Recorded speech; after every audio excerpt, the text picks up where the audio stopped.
Did you know the KKK used to run from black folks? Yep, hoods flying, legs tripping, the whole Scooby-Doo chase scene. Look, every time school talks about the civil rights movement, it's the same thing. Rosa sat, Martin dreamed, and apparently that was the whole story. Lies. Because here's what they don't teach you. While Martin Luther King Jr. was preaching nonviolence on stage, there were armed black men standing guard in the shadows. While peaceful protesters marched, trained defense squads patrolled the perimeter with rifles. While America pretended the movement was all hymns and hand-holding, black communities were defending themselves with the Second Amendment. And sometimes they scared the KKK so bad, the Klan straight up retreated. Robert F. Williams, NAACP chapter president in Monroe, North Carolina, said it best. "I am not going to let the Klan pass. The federal government won't protect us, so we will have to do it ourselves." In this video, we're breaking down real stories of black freedom fighters who didn't just march. They patrolled, they defended, and sometimes they straight up scared the KKK back into their pickup trucks. This is the history your textbook skipped. Let's fix that. Let me start by destroying a myth. The civil rights movement was not nonviolent. The leaders preached nonviolence. The strategy was nonviolent resistance, but the protection, that was heavily armed. You know that famous picture of MLK sitting on his couch, smiling peacefully? What they never show you is that his house had so many guns, it looked like Bass Pro Shop.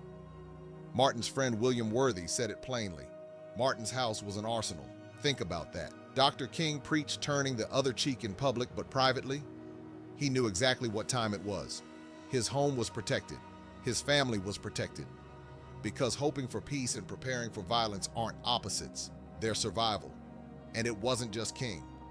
Across the South, black communities organized armed defense, night patrols, guard rotations. Veterans who came back from World War II and Korea with military training, now using those skills to protect their own neighborhoods. These weren't vigilantes. These weren't gang members. These were fathers, uncles, deacons, teachers, and businessmen who said, "We will march peacefully, but we will not die quietly." Churches had armed guards during services. Civil rights workers traveled with protection. Rally sites were secured by men with hunting rifles who sat in the back, watching the tree lines.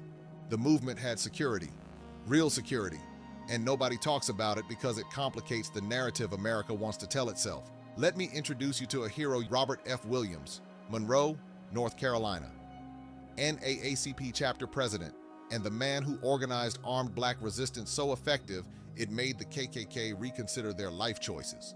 This is 1957. Monroe is Deep South, hardcore Klan territory.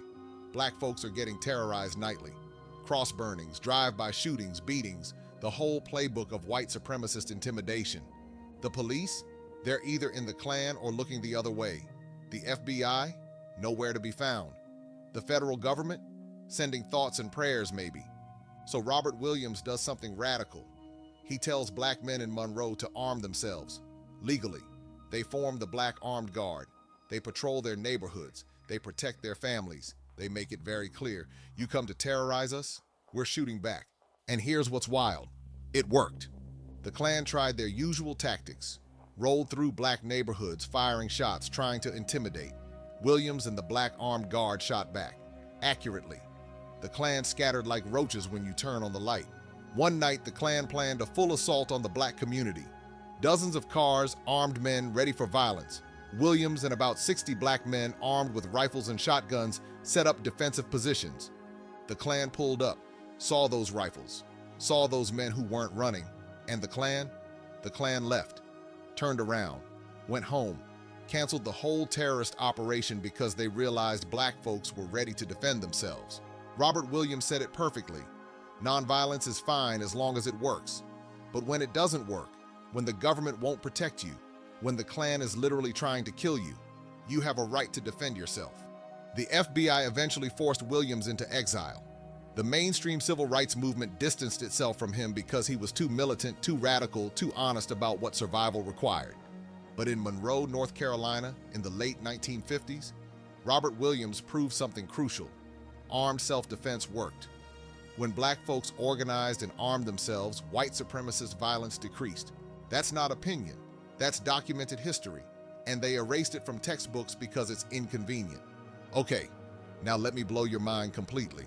There was a secret armed organization protecting civil rights workers across the South.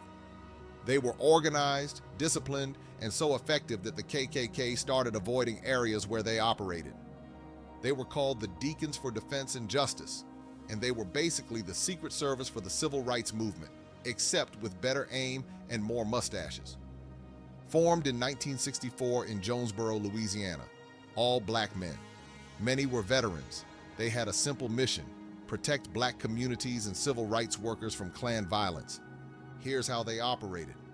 When civil rights organizations like CORE or SCLC came to town to organize, the Decons provided armed security. They'd set up perimeters around churches during meetings. They'd escort activists between locations. They'd patrol black neighborhoods at night, and they did it quietly. No press conferences, no publicity, just protection. The Decons worked with Martin Luther King's organization even though King preached nonviolence, because everyone understood the reality. You can preach turning the other cheek, but somebody better be watching your back while you do it. Charles Sims, one of the founding members, explained their philosophy. We didn't go looking for trouble, but we weren't about to run from it. In Bogalusa, Louisiana, the Klan had been terrorizing the black community for years. Then the Decons showed up, armed, organized, ready. The Klan tried their usual intimidation tactics: drive-bys, threatening phone calls, showing up to rallies trying to start violence. The Decons responded by making it clear: you shoot at us, we shoot back, and we don't miss. Suddenly, mysteriously, Klan violence in Bogalusa dropped dramatically. Turns out terrorists prefer unarmed victims. When their targets start shooting back, they find other hobbies. At their peak, the Decons had chapters across Louisiana, Mississippi, and Alabama. They protected countless marches, voter registration drives, and community meetings. They saved lives. And you've never heard of them, because America doesn't like to admit that nonviolent resistance needed armed protection to survive. It ruins the fairy tale. This wasn't just a few organizations. This was widespread. Across the rural South and in urban areas, black communities organized their own security. After World War II and the Korean War, black veterans came home with military training. They'd fought for America abroad. Now they were ready to defend their communities at home. In farming communities, neighbors had informal agreements. Monday night, Uncle Ray patrols. Tuesday night, Uncle Leon. Wednesday, whoever had the bullets. These weren't official organizations, just people protecting each other. In Mississippi, some black farmers would set up defensive positions around their property at night. Tripwires, sight lines, strategic positioning. They turned their homes into fortresses because they had to. Black churches, which were constant targets for bombings and arson, started having armed men stationed outside during services. They'd sit in cars across the street watching. They'd stand at the doors with rifles hidden just inside. They weren't looking for confrontation, they were preventing it. And it worked. Areas with organized black self-defense saw less racial violence than areas without it. That's not coincidence. That's cause and effect. This network of protection was so widespread that it influenced later movements. The Black Panthers, who everyone knows about, didn't invent armed black self-defense. They studied it. They built on tactics developed by rural Southern black communities in the 50s and 60s. Black grandpas were basically doing home security before ADT existed, and doing it better. Let me give you specific examples of the Klan getting absolutely humiliated. Monroe, North Carolina, 1957. The Klan planned a full-scale attack on the black community. Robert Williams and the Black Armed Guard fortified positions. The Klan saw them, saw the rifles, and left. Mission canceled. Terrorists went home. Bogalusa, Louisiana, 1965. The Klan pulled up to a civil rights meeting, thinking it was going to be intimidation hour. The Decons for Defense stepped out with rifles and said, "Wrong shift. Try again in the morning." The Klan folded faster than a Walmart lawn chair. Mississippi, multiple incidents in the mid-1960s. Decons and Corps workers traveling together. Klan tries to ambush them on rural roads. Decons return fire. Klan retreats, repeatedly. In every single case, the pattern was the same. The Klan expected unarmed, defenseless targets. When they met organized armed resistance, they backed down. Z. Young, a civil rights activist in Bogalusa, said it simply: "If they shoot at us, we shoot back." That simple statement changed everything, because suddenly, terrorism had consequences. Suddenly, the Klan had to consider that attacking black folks might get them shot, and terrorizing people is a lot less fun when it's dangerous. Now, to be clear, this wasn't about starting violence, it was about deterring it. The goal wasn't to fight the Klan, the goal was to make the Klan think twice before attacking, and it worked. This is documented. FBI reports from the era note decreased Klan activity in areas with organized black armed resistance.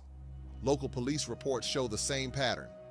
When black communities armed and organized, white supremacist violence decreased. But this history got buried, erased, intentionally forgotten. Why? Here's why you never learned this in school. America prefers sanitized black history. The version where black people suffered nobly, prayed patiently, and waited for white people to grant them rights out of the goodness of their hearts. That story makes white America comfortable. It makes black resistance seem passive, non-threatening, appropriate. But armed black self-defense? That's scary. That implies black people weren't just asking for rights, they were demanding them and willing to defend themselves while doing it. During the Cold War, anything that looked like militancy got labeled as communist, dangerous, un-American. The FBI under J. Edgar Hoover actively suppressed information about armed black resistance because they didn't want it spreading. So textbooks cut this part out like someone editing their X out of old photos. They showed the marches, the speeches, the peaceful protests. They skipped the armed guards, the defense networks, the shootouts with the Klan. If kids learned this in school, the civil rights movement would feel less like a Disney movie and more like a Marvel origin story. And that's exactly why they don't teach it. Because the truth is more complicated, more empowering, and more threatening to the narrative that change only happens when oppressed people ask nicely. The reality is black freedom was won by people who used every tool available. Nonviolent resistance? Yes. Legal challenges? Absolutely. Political organizing? Critical. But also armed self-defense? 100%. If you're liking this content and you want to help us keep uncovering stories like this, please leave a subscribe. It really helps us keep going. These stories deserve to be told. Black freedom wasn't won by hope alone. It was won by people who marched, people who prayed, people who filed lawsuits, people who organized, people who sang freedom songs, and people who said, if the Klan pulls up, we're returning them to sender. It was won by grandmothers who cooked for activists, by lawyers who fought in court, by preachers who inspired from pulpits, and by men with rifles who stood guard while all of that happened. Every tactic mattered, every form of resistance contributed, and pretending it was only nonviolent erases the people who risked everything to protect the movement. Robert Williams, the Decons for Defense, and thousands of unnamed black men and women who armed themselves and defended their communities, they're heroes. They deserve to be remembered. They deserve to be taught. So now you know. The civil rights movement had security. Real, armed, effective security. And sometimes the Second Amendment protected the right to protest peacefully. Drop a comment telling me which hidden black history story you want next, because we're not letting any more of this stay buried. And remember, the next time someone tells you the civil rights movement was all about nonviolence, you can smile and say, well, actually, let me tell you about the Decons for Defense. History is always more complicated than the version they teach you, and that's exactly why we're here, to tell the whole truth. Until next time, keep learning, keep questioning, and keep demanding the stories they tried to erase.